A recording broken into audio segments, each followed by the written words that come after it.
कमाल तेरो भरिसां ॻोठ माई जे भाणे में बीठल आहियूं, जिते सोलंकी बिरादरी जे माण्हुनि पुलिस जे मुबैना ज़्यादतियुनि ख़िलाफ़ एहतजाज कयो आहे। अचो त सदन खां सदन ॻाल्हियूं पुछूं। हिते इंसाफ़ कंहिंसां बि कोन थो थिए। जेको बि अचे थो थाणे ते उनखां पैसा वरिता वञनि, उनखे तशद करियो। ॼट माण्हू आहिनि, ॿाहिरां जा वीचारा अबोजड़ा माण्हू आहिनि, कंहिंसां बि इंसाफ़ नथो थिए। असां अपील था करियूं SSP नौशरो फिरोज़ ऐं DIG कराची खे असां अपील था करियूं त असांखे इंसाफ़ ॾिनो वञे। हिसे जो माई भाणे ॿिया असांखे पुलिस स्टेशन जो माई भाण में तंग कयो वञे थो।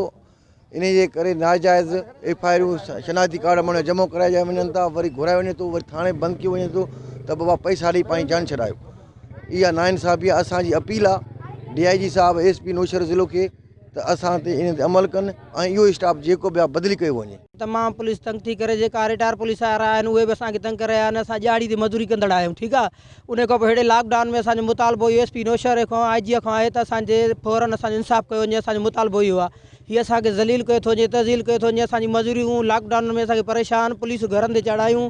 सोलंकी बिरादरी खे जा चङा बि असांजनि खे गेलियो थो वञे। असांजी माना हिकिड़े क़िस्म जी इंक्वायरी कई थी वञे। अब तव्हां इंक्वायरी जो कयो था त का वजह त हूंदी, ॿुधायो त सही जे तव्हांजो कमु पेंडिंग में आहे। पेंडिंग में मसइलो छा आहे, असांखां कापियूं वरितियूं थी वञनि त सुभाणे जीअं तव्हांजा FIR में बेगुनाह नाला ॾिना वञनि। सुभाणे हिन असां ऐसे शइ ते को एतबार न आहे, तव्हांजी जेका पुलिस आहे माई भाण जी को एतमाद न आहे। सुभाणे असांजो कंहिं बि FIR में नालो ॾेई था सघनि।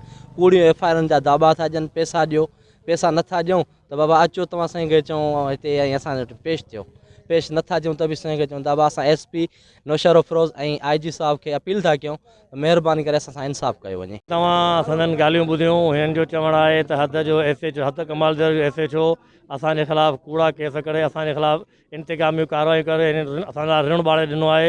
हिननि SSP नौशरो फिरोज़ DIG शहीद बेनज़ीराबाद खां मुतालबो कयो आहे त हितां जे स्टाफ खे मटायो वञे, बदिली कई वञे। ॿी सूरत में असां एतिजाज दाइरो अञा वसी कंदासीं।